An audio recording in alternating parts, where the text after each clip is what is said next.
I represent Sinai. Yes, ma'am. I have you checked in. You can mute your microphone and wait for the judge to call upon you, okay? Thank you. Yes, ma'am. Should she click on that? No. That's just a notification that the video is streaming on YouTube. It's not something that you need to worry about. Is it as loud as it can be? Let me see. Go here. Okay.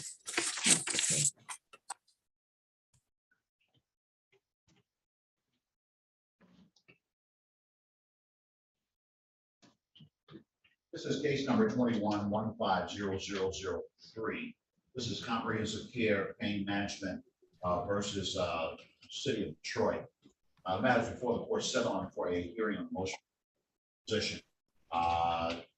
Your appearance for City of Detroit in this matter, please.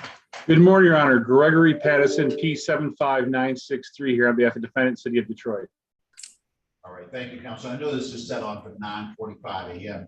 But I received some information that there might have been a request by the defense counsel in this matter that the case be adjourned. Do I have someone for plaintiff's counsel? Do I have someone here for plaintiff in this matter at this time? Yes, Judge. Zach Katz on behalf of the plaintiff. All right, thank you, Mr. Katz. Your plea number, just for the record, sir. 78426. All right, thank you, counsel. Go ahead, Mr. Katz. I believe that you are requesting an adjournment regarding this matter, sir. Yes, we submitted a stipulation and proposed order to adjourn the motion for summary and today's settlement conference. The problem was we never received the motion for summary, and we recently took over the case from a different attorney, and he never provided anything to us to that effect, and he said he never got it. So Mr. Pattison agreed to allow us an opportunity to make a response. All right, sounds good. All right, so should I put it out about 30 days? That's enough. All right, good enough. So now counsel,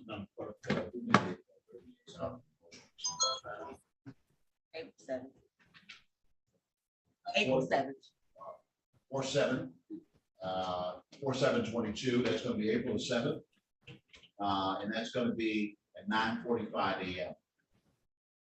April 7th, 9:45. Yes, sir. The court finds good cause for the adjournment of the hearing on motion, and I'm setting it over for 9:45 on April the 7th, 2022. Very well. Thank you, Judge. Thank you, Judge. Mr. Katz, I'm a little concerned. We're likely going to send a notice out, and I don't have the last counsel for the plaintiff that I have on this matter is Mr. Zara's office. And why don't you chat me your information so that I can make sure that any notices get out to you as well, sir. Yeah, you want me to just put it on the record? Yeah, well, put it in the chat if you will. You know how to Chat chat box. it. Do it like that for me, okay? And then I'll document it so we have you in file. Any notices or any information that goes out, we can show you on the list. Okay. Thank you, sir. Appreciate it. Good day to Yes, you. sir. Thank you, Judge.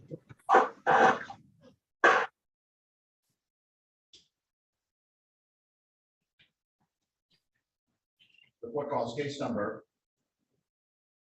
21-169190. This is Janice E. Harris versus DMC Sinai Grace Hospital. The matter before the court set on for a status conference. Your appearance, or if I have Ms. Harris or any counsel appearing from Ms. Harris, please say something at this time. I have Janice Harris. Yes, And, good morning to you. Say something so I can know where you are. say something. Janice E. Harris.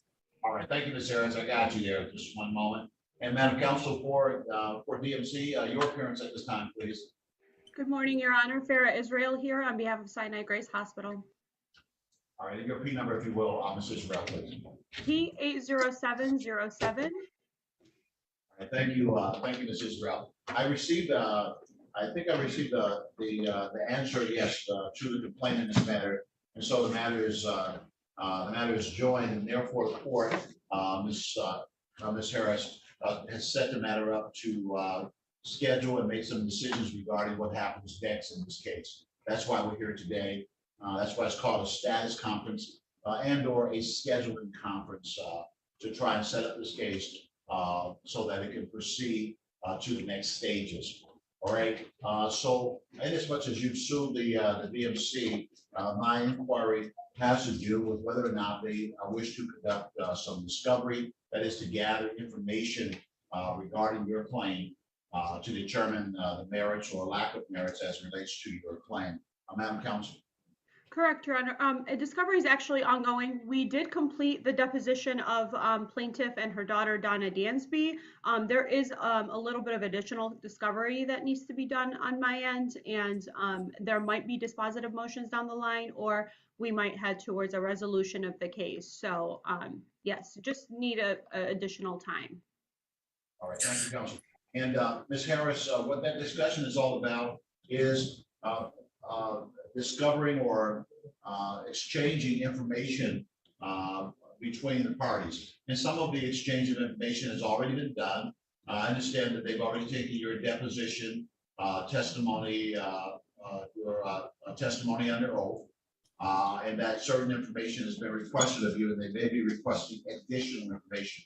My question to you, Ms. Harris, is there anything that you believe that's under the control of the DMC, any information, any documents that they may have that you believe that you need or require access to in order for you to be able to advance your case, ma'am? We don't know anything about the case. This is her daughter. I have power of attorney. We have no idea what information they have. Let me stop you. Let me stop you for a moment. What is your name? Donna Dansby. Thank you, Ms. Dansby.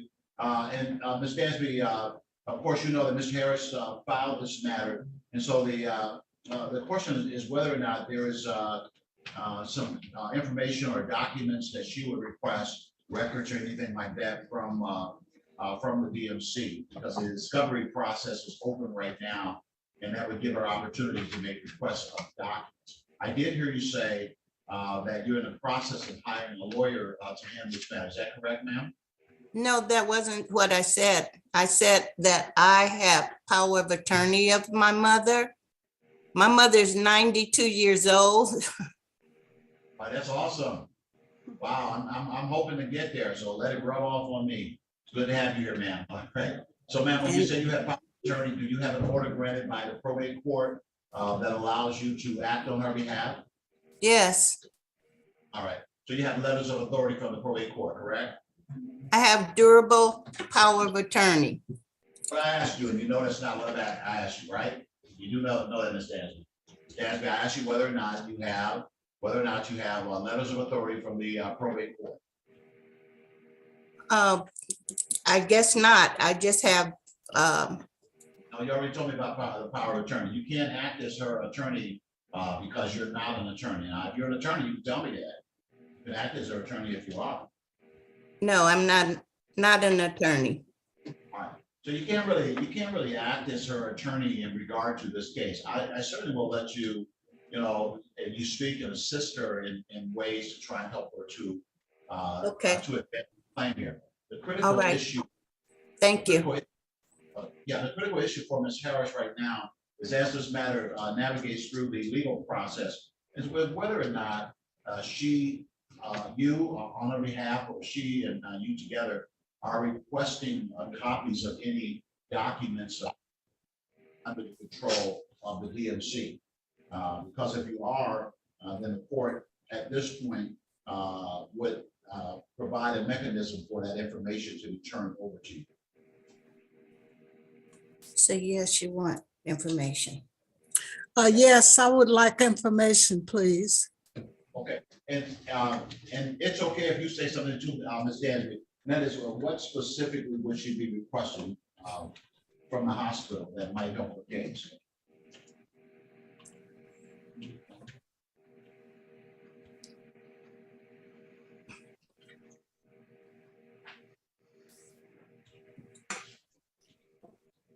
all of the information that can be helpful for her. Just one moment.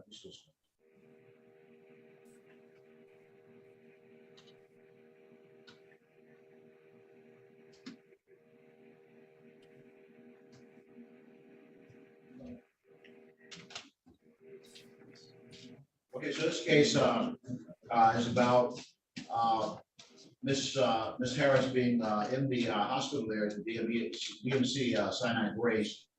There's the allegation that some of her personal belongings, jewelry came up missing while she was in the hospital. Is that correct? Yes, that's correct.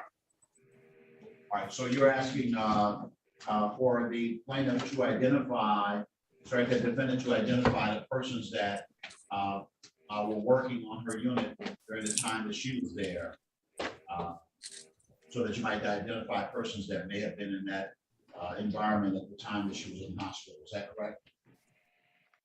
Yes, All right. And counsel, are you able to submit that information within the next 30 days or so? I absolutely can. I believe that information is in her medical records, which I believe she has. In any event, though, I'd be happy to produce whoever was working at the time. All right. So what I'm gonna order is that any and all records that relate to the time period in which she was hospitalized, where there is a claim for the loss of property, that those records be turned over to Ms. Harris. Right. What I'm going to do is I'm going to set a 60-day period for discovery. That is to allow the exchange of information. The plaintiff and defendant can acquire information from the respective parties that information that is relevant to these proceedings can be gained from either side during that period of time.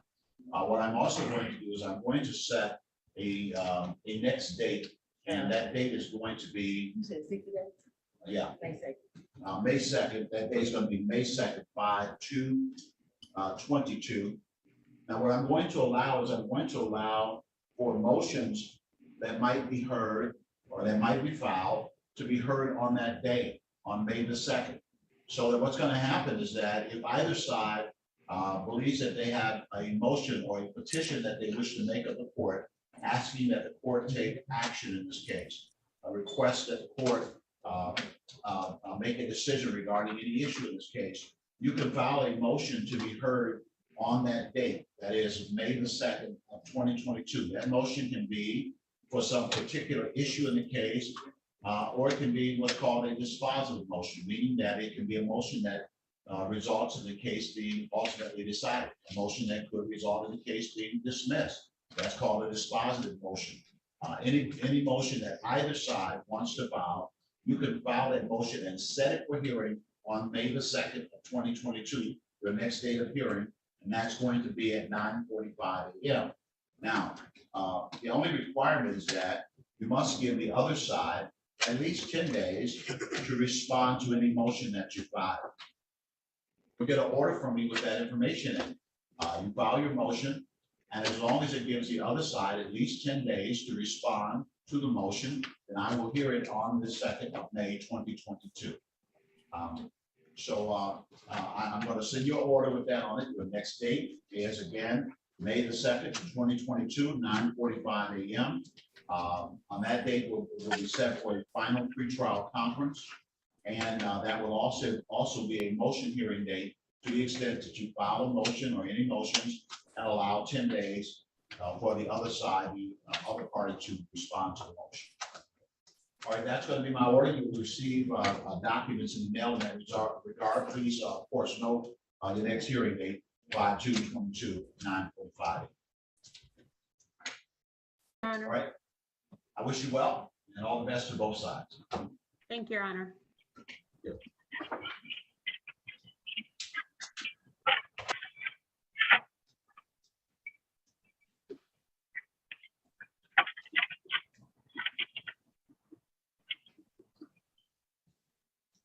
All right, this is case number 21-153-543. This is integrated MRI versus City of Detroit. The matter is before the court settle for hearing on a motion for summary disposition. Your appearance for the plaintiff regarding this matter, please. Your Honor, I think I was looking at, this is Jason Proctor for defendant City of Detroit. I believe Mr. Pattison is also here for the City of Detroit. Yes, Your Honor. And Mr. Proctor's here. I can step off. Mr. Proctor, good to see you. Take care. Good to see you as well. Thank you. Thank you, Mr. Patterson. He was here and said that he thought that another attorney was coming in, wanted to make sure that that took place. All right, Mr. Proctor, your P number, if you will, for the record, sir. P number is 78838. All right, thank you, counsel. I'm looking for someone from Integrated. Have you spoken with anyone from that office? Your Honor, I was just looking at the court notice. I have not spoken with someone. I just sent an email to their office. It appears the notice to appear from the court lists my office as the plaintiff's attorney when we substituted in for Mr. Pattison. So I think there's a chance they might not have received notice of this hearing. Yeah. I don't want to hamstring anyone and have them not have notice and have you rule on the MSD. So maybe it's best if we adjourn this and I make sure that the correct people get the correct notices. All right, that's what we're going to do, sir. I am going to renotice it, and we'll send out new notices on this map.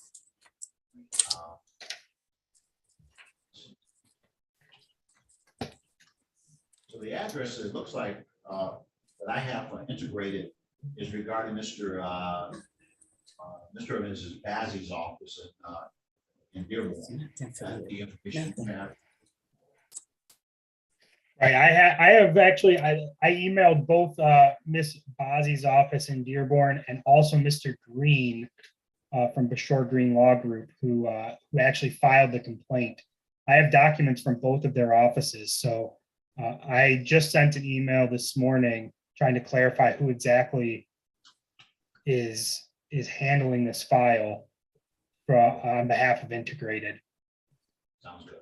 Okay, so we'll go ahead and set it over for a couple of weeks or so. What's a good date? You said a couple this month? Yeah, I can get it at the end of the month. Oh, okay. 30th. 3:30, 2022 at 9:45 a.m., sir. Okay. All right, and we'll get notices out, but please, if you will, email that notice out, that time out, date and time out to the parties, just in case something's missed otherwise. Yep, I'll get to the bottom of it, Your Honor, and I'll get the right people in the know. Thank you, sir. Appreciate it. Good day. Thank you, Your Honor. Have a good day. Ms. Harris, you're all set, ma'am. You come back. You come back on. You come So back on the set. Your Honor, I have a question Yeah, go ahead, ma'am. because certain people did not appear. We're postponing going further to May. No, that's not what happened. No, absolutely not. What has occurred is that your case has come before the court for a scheduling order. When you file a lawsuit, if no one answers it, then the case takes on one track. If the other party answers, then what happens is that the court rules have to be followed. The court rules allow for a period of discovery, to allow both sides to engage in exchange of information. And that's what I just granted is a 60-day period of discovery as allowed and as required under the court rules. And during that period of time, both parties have the right to exchange information, the right to acquire information, take depositions, send interrogatories, send requests to admit. Also during that period of time, both parties have the right to file motions. That is a written petition asking that the court do a particular act.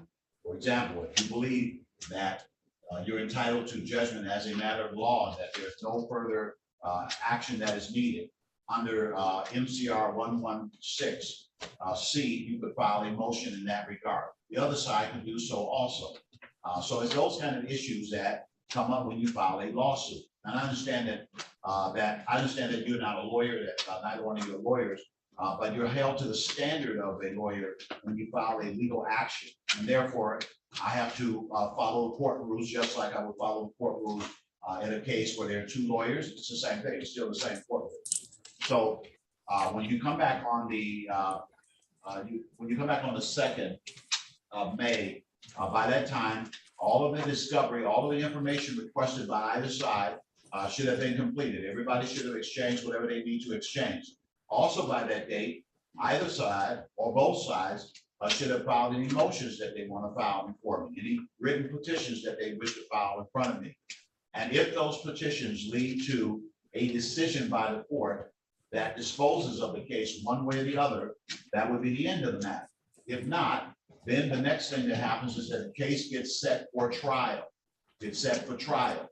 And on the trial date is when the evidence is presented on both sides and the court makes a decision as to the outcome of the case.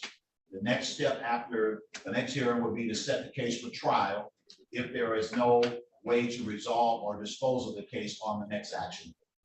Right, that's just a brief summary of how civil cases proceed through the court system. And so courts set the matter up the way that I did because that's what the court rules require. You're going to get in the mail a written order from me regarding the same things that I talked to you about. The order is also going to have the next date, which again is May the 2nd, 2022 at 9:45 a.m. Right. All So right, thank you. in the event, as I said, my mother is 92 years old. In the event that my mother is not healthy enough to participate in these long-term dates, then what, sir? Then what you would likely have to do is go to the probate court and get letters of authority so that you can act on her behalf. If she is under disability, then you need letters of authority in order to allow you to act as her legal arbiter. And or you could hire an attorney that could act in that regard. But in order for someone to act on someone else's behalf, they have to have some type of authority permitted by law. Having a power of attorney allows you to do certain things as it relates to bank accounts and exchange of property and so on and so forth. When it comes to legal proceedings, a power of attorney does not allow you to act as a lawyer. You have to have a license to act as a lawyer. It allows you in some instances to act on her behalf in some ways. But in order to proceed with this case, if she's under disability, you would have to, in fact, get an order of the probate court allowing you to be the guardian or the guardian conservative type of situation. That's what you. Okay, thank you, sir. Let's hope that that does not happen again, ma'am. 92 looks extremely good on you. Well, I sure hope that I'm so blessed. I understand, but this whole ordeal has been a strain on my mother. I mean, this is since. I only need 30 more years to get there. And I understand that you like to talk over me, and that's okay if that's what you want to do. The best way to talk over me is to not be here talking to me. When I'm talking, you listen. Just like when you talk, I listen. When I gave a compliment regarding your mother, you rolled right on over that. And that's okay if that's what you want to do. This is just not the proper setting to do that. It sounds like you want to pick a fight about something there's not a fight about. I told you that you could speak on your mother's behalf to a certain extent. You certainly can. I'm going to do everything I can to help you to have opportunity to do the same thing. I'm also advising you as the procedures that have to be followed when you file a civil action. Your mom has filed a civil action, and there are rules that apply to that. It's as simple as that. And when you understand that there are rules that apply to that, if your mother is 92, certainly you have been blessed to progress in age too. That means that you understand what I'm saying to you. I'm not speaking in French or Spanish or something. You understand what I'm saying to you. You just want to say something else. You want to approach something differently. I have to follow the same rules that I'm telling you that you have to follow. Now, if you don't want to follow those rules, then that's a whole nother issue. If you want to talk over somebody, then get you somebody on the phone that you can talk to and talk over them. You can't do that when you come to court. That's a whole different kind of animal. And that's why I shut you off. In fact, I'm already past this case and you still want to talk about something, just go on and on and on about whatever it is you want to go on about. If there's a question that I have not answered, go ahead, unmute yourself and ask me a question that I haven't answered for. You have the right to do that. I'll wait here. I have other lawyers waiting to be heard, other cases waiting to be heard. But if I have not answered a question that you have, Ms. Harris or Ms. Gansby, unmute yourself and ask me the question that you have. Because that's what I'm here to do, answer your question. If you have a question, ask me the question.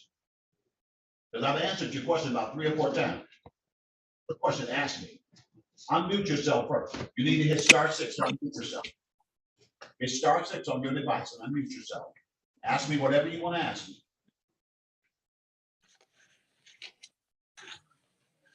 You're still on mute. You gotta hit *6 on your device. There you go. Now what do you want to ask me? Sir, I'm sorry. I wasn't trying to talk over you. I didn't even hear you talking. I apologize. That's okay. Ask me whatever you want to ask me, ma'am. I was just making a statement. I asked you the question and you answered it. And I just told you my concern was that with her, going through this since September, I just asked you the question. I wasn't speaking over you. I apologize, sir. I'm not that person. Thank you, ma'am. I actually, apologies accepted. That's okay. I mean, it happens all the time. My point is that I've answered your question as best as I can answer it to give you the legal nuances that are involved in this. And hopefully that information helps you to decide how to go forward with this, because that's what my objective is. I mean, I understand that fortunately, Ms. Harris has been blessed to ascend to the age that she is. And I understand that, there may be health issues and things along those lines. This process, that is lawsuits, they take time. There are rules that I have to follow. And in following those rules, that's why we have to set the case up the way that it's been set up. And when the case returns, I will take another look at it to see if, number one, the parties can find a way to resolve it. Is there a way to work it out? Is there a way to come together on their differences and get the case resolved? If not, then what I have to do is set the case for trial. If I set it up for a trial, then that's going to be another 2 or 3 months after you come back to give you a trial date because of the number of cases that I have. And I'm sure that you already know. That that by being here, of course, you already probably clued that I have a few thousand cases already. But we'll get it set up just as quickly as we can for trial. But even before you talk about a trial, I've got to follow the rules regarding the discovery process, regarding allowing opportunity for information to be exchanged and promotions to be filed. And then after that becomes the setting of a trial date. And when you come back on May the 2nd, I will take a very close look at it and we'll try to figure out what we do next. Hopefully, there's a way for the case to be resolved. If not, it has to go to trial. And if it has to go to trial, set it up for trial, and we'll make it happen and figure out what goes from there. All right. So good day to the 2 of you. Thank you. Say thank you. Say thank you. Thank you, sir. All right. Good day, Ms. Harris. All right. This is case number 21-165-072. This is Southwestern Michigan Emergency Services PC versus Daniel Vargalian. That's Vargasleon. The matter is before the court, set on for hearing.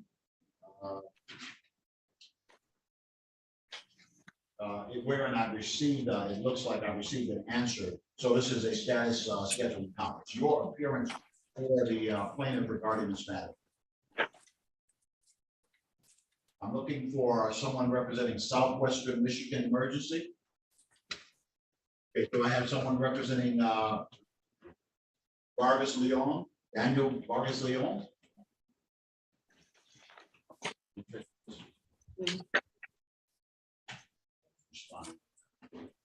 Mr. Ogletree, he was on there earlier. He was here, the attorney was here. Oh, yeah, I still see Ogletree here. Mr. Ogletree? All right, we'll come back to you. He's there. Oh, okay. Maybe another court.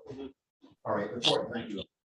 The court calls case number 21-171402. This is Credit Acceptance Corporation versus Shantavia Lumi. The matter is before the court On the following of the general civil complaint, the court has received a response of pleading in this matter, and accordingly set it on for a status conference, scheduling conference. Your appearance for credit acceptance, please. Yes, thank you, Judge. May it please the court, Attorney Richard Rusin, my bar number 35222. I'm the attorney of record. I'm representing credit acceptance today. All right, thank you, Mr. Rusin, and good morning to you. I'm looking now for Santavia Looney. Say something if you're there, please. Hi, yes, I'm here. All right, thank you. You are Ms. Looney, is that correct, ma'am? Yes. All right, so I did receive your answer to the complaint in this matter. And of course, the plaintiff in this case is suing for a sum of $7,619.96. There's also a claim of pre-interest, pre-suit interest of $14.18.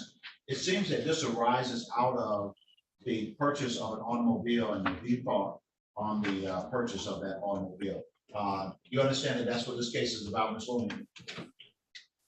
Yes. All right, so what are you asking of the court now? We're at the discovery process now, where the court opens this up for the exchange of information between the parties. Is there any information that might be in the possession of credit acceptance that you would be asking the court to require that they turn over to you?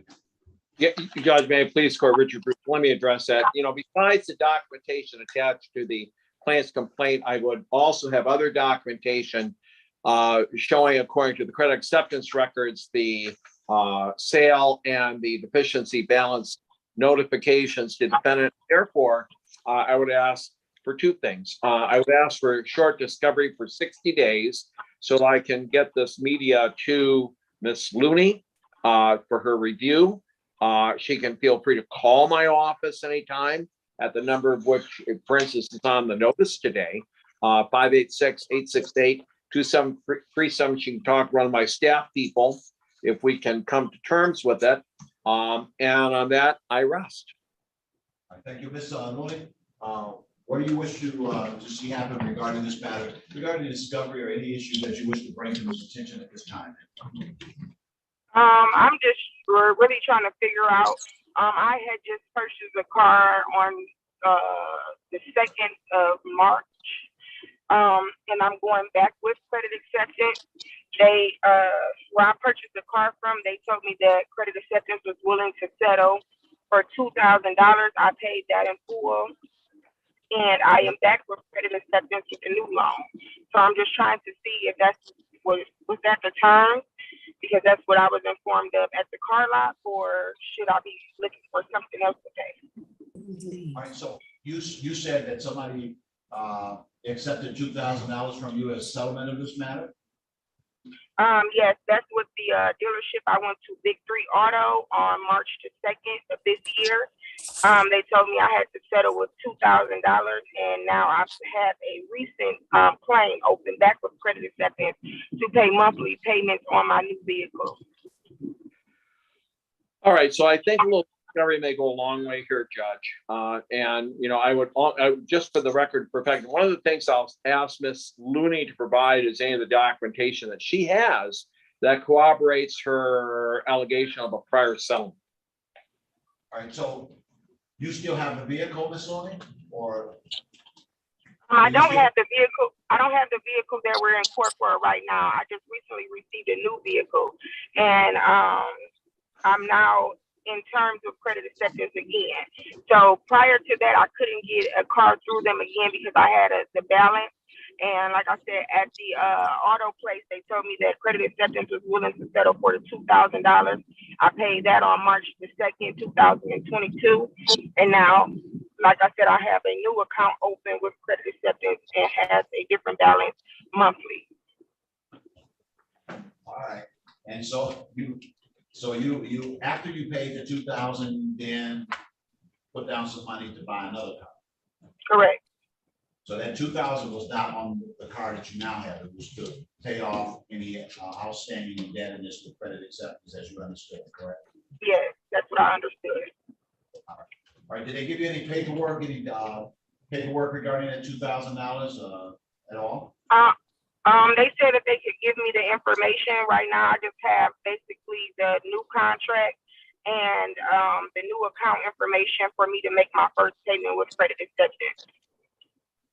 All right, so how did you pay the $2,000? Where did you get some documentation for that 2,000 that you paid? Like I said, he didn't give it to me right away. He said that he was going to try to give me some information by Friday that just passed. I still have to call back up there and get that information. But like I said, so far, the only thing I have is the new contract with credit acceptance and the account information for that. Okay, you told me that 6 times now, and I'm exaggerating a little bit. You know, the part that I'm getting to, the only part that I want to hear about now is how did you pay and what did you get in regard to that $2,000? Because you're saying that, to your knowledge, will settle and resolve this case that's in front of the court. So did you pay that in a check or something, or you paid that in cash, or how did you pay that? No, I paid this through a debit card. Through a debit card? Okay. Yes. And they promised to give you some paper documentation as to how that 2,000 is applied, is that correct? Yes, he said he will try to give me some information saying that it was paid for the 2,000 going to credit acceptance for settlement. All right. That's interesting, Mr. Rosen. Yeah, it is interesting, Justin. Just so the court knows, this is new issues that happened based on the record I'm hearing today. I see defendant filed her answer to complaint December 14th of 2021, and she's referring to issues that occurred in March of this year. So we need to button this down with a little discovery, and that's why I'm asking for 60 days. All right. All right, so yeah, ma'am, that information is going to prove to be critical, perhaps to this case. So you'll need to drill down on getting information that someone indicated to you would resolve this particular case, and that indeed allows you to open up another account with credit acceptance. So you're going to want to track that information, because this is a claim for in excess of $9,000, and if you were able to resolve it for $2,000, then you may have this behind you. So I'm going to allow for a discovery, and you've already received information from Mr. Rosen, wherein you can contact his office, and some things you might be able to get resolved just by exchanging paperwork and being able to communicate with his office exactly what occurred. Right now, you're in a situation where you have to connect the dots. What you're saying to me seem to make sense, and it's interesting. It doesn't happen too frequently, but if you can connect those dots, that may very well resolve this case. We don't know that. So I'm going to set it for a period of open discovery, and I'm actually going to allow a 45-day period for that. And I'm going to set it. I'm going to set the next hearing date just at 60 days out. Same May 2nd. So May 2nd, 2022 will be the next hearing date on this matter. The first 45 days of that period will be allowed. The court allows the exchange of discovery, the exchange of information, certainly the information that that Ms. Loney has brought to the court's attention today. Any and all information that you have that you can provide to the other side regarding any resolution of this case, you will want to provide that to Mr. Rosen's office as soon as you possibly can, because that may very well resolve this case. All right. And so the next date that you're going to back to see me is May the 2nd, 2022 at 10 o'clock a.m. May 2nd, 2022, 10 o'clock. All right, great. Thank you, Judge. Thank you.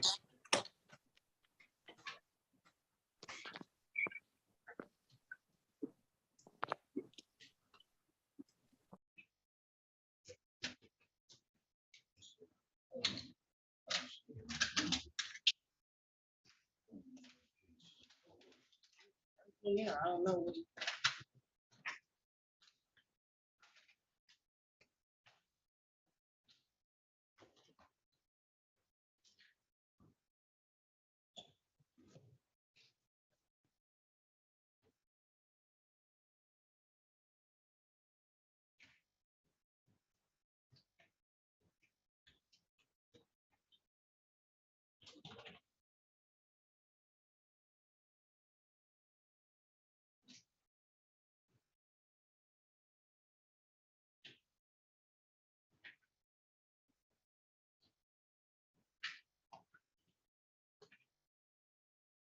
I'm looking at Bria Belshon, or Belson.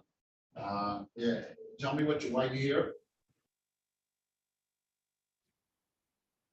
Hello, Judge Coleman. How are you? I'm good, how are you? Pretty good. What case are you here on? It is 22376898. You're in the wrong courtroom. Let's see which. I think that's landlord tenant. Yeah, landlord tenant case, right? I'm sorry, I couldn't hear you. I'm sorry, is that a landlord tenant case? That's correct. Yeah, you're in the wrong courtroom. Maybe Judge Brew. Is that what Judge Brew? That's what Judge Brew, is that correct? It says Coleman on this paper. Probably at least. And then I went to the other Judge Coleman's room, and she told me to come back to your room. Oh, no, then it's Judge Brew. It's Judge Brew, okay. So we're gonna give you the spot to go to for Judge Brew. So take this information down, so you can get it to Judge Brew's courtroom. All right, ma'am. Let me know when you're ready with that paper, okay? I'm ready. All right, so the meeting ID number that's required for you to get into that courtroom is 360 360 432 432 0000. 0000. Correct. And you said Judge Brew? Not they, Yes. not the parent. I'm sorry, I Judge didn't Brew. catch that. Yeah, Judge Brew is the judge that you'll be seeing regarding that matter. They're not leaving forever. Okay, I will log on. Thank you. Good day, ma'am. You too.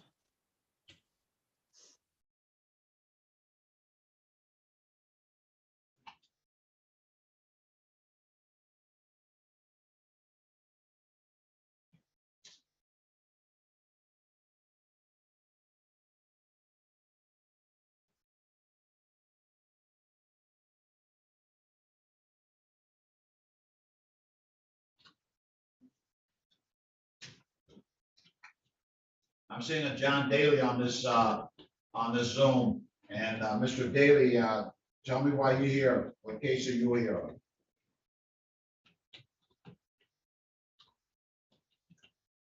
You have to hit *6 to unmute your device, sir.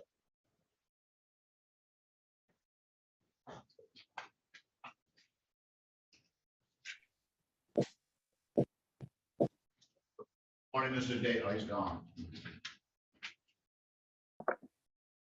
Good morning, Judge.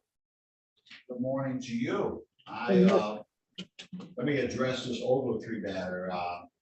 21-165072, Southwest Michigan versus Daniel Marcus Leon. The matter is before the court, set for a scheduling conference. Looks like Mr. Ogletree was here previously, Attorney Aaron Ogletree. I just, sorry. Wasn't that that lady? Oh, yeah, and I just received a order dismissing, a proposed order dismissing this case, so the court's gonna sign that order regarding this matter. That is what happens.